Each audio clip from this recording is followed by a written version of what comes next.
अजित पवार सध्या पत्रकार परिषद घेतात, थेट जातोय. आहे माजी मुख्यमंत्री मनोहर जोशी साहेबांचं दुःखद निधन झालेलं आहे. खरं तर 1995ला बाळासाहेब ठाकरेंच्या नेतृत्वाखाली ज्यावेळेस शिवसेना युतीचं भाजपचं सरकार आलं आणि त्याच्यामध्ये त्यांना मुख्यमंत्री म्हणून संधी मिळाली. त्यांनी विरोधी पक्ष नेता म्हणून पण उत्तम पद्धतीनं काम केलं.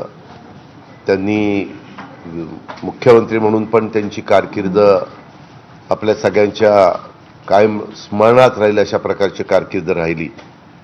एक शिवसेनेचे ज्येष्ठ नेते, सुरुवातीच्या काळामध्ये शिवसेना वाढवत असताना ज्या प्रमुख मान्यवरांनी त्याच्यामध्ये योगदान दिलं त्याच्यामध्ये मनोहर जोशींचा फार वरचा क्रमांक होता.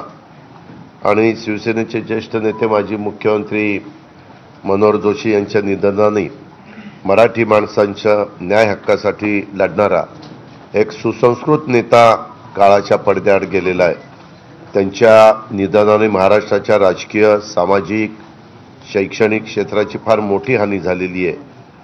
आणि कायम शिवसैनिक त्यांना सर या नावाने ओळखायचे. मला चांगलं आठवतं आहे, कारण 95ला मी देखील माझी सेकंड टर्म होती तेव्हा मी पाहत होतो ते मुख्यमंत्री असताना.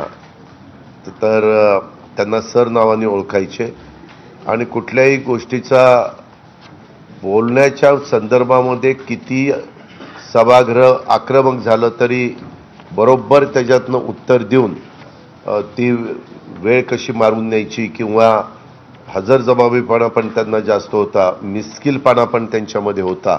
ह्या सगळ्या खूबी आम्ही त्यांच्या अतिशय जवळनं पाहिलेल्या आहेत. आणि त्यांची विधान परिषदेमध्ये देखील सदस्य म्हणून कारकीर्द ही पहिली सुरुवात त्यांनी तिथं केली. मुंबईचे महापौर म्हणून देखील त्यांची कारकीर्द अतिशय उल्लेखनीय आणि संस्मरणीय ठरलेली आहे.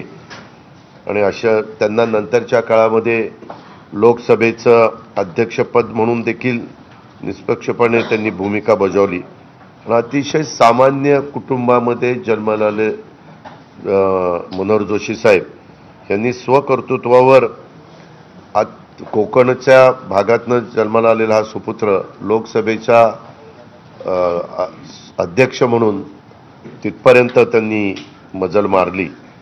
आणि त्यांना ज्या ज्या वेळेस शिवसेना प्रमुख बाळासाहेब ठाकरेंनी संधी दिली त्या संधीचं हमेशा सोनं करण्याचाच प्रयत्न त्यांच्या हातनं झालेला आहे.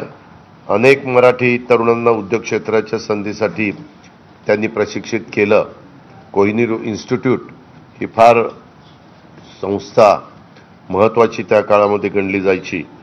आणि अशा ह्या ज्येष्ठ व्यक्तीचं, नेत्याचं, मनोहर जोशींचं जे काही दुःखद निधन झालं, यांच्या कुटुंबियांच्या, कार्यकर्त्यांच्या, नातेवाईकांच्या दुःखात आम्ही सगळे सहभागी आहोत हेही मी इथं विनम्रपणे नमूद करतो आणि त्यांना भावपूर्ण श्रद्धांजली अर्पण करतो. मित्रांनो, आज ही जशी दुःखद घटना झाली त्याच्यामुळे अतिशय साधेपणाने आमच्या ज्या बैठका ठरलेल्या होत्या त्या बैठका आम्ही घेतल्या. आज जिल्ह्याची बैठक आम्ही सगळे आमचे लोकप्रतिनिधी म्हणजे मंत्री महोदय आणि अधिकाऱ्यांच्या उपस्थितीमध्ये घेतली. त्याच्यात यंदाच्या वर्षी किती निधी दिलेला होता, किती निधी आत्तापर्यंत खर्च झाला आहे, किती निधी खर्च होणं बाकी आहे, DPCचं मी तुम्हाला सांगतो. ह्याच्या आधी यंदाच्या वर्षी 560 कोटीचं तुमचं बजेट होतं, DPC होतं, जिल्हा वार्षिक योजना होती.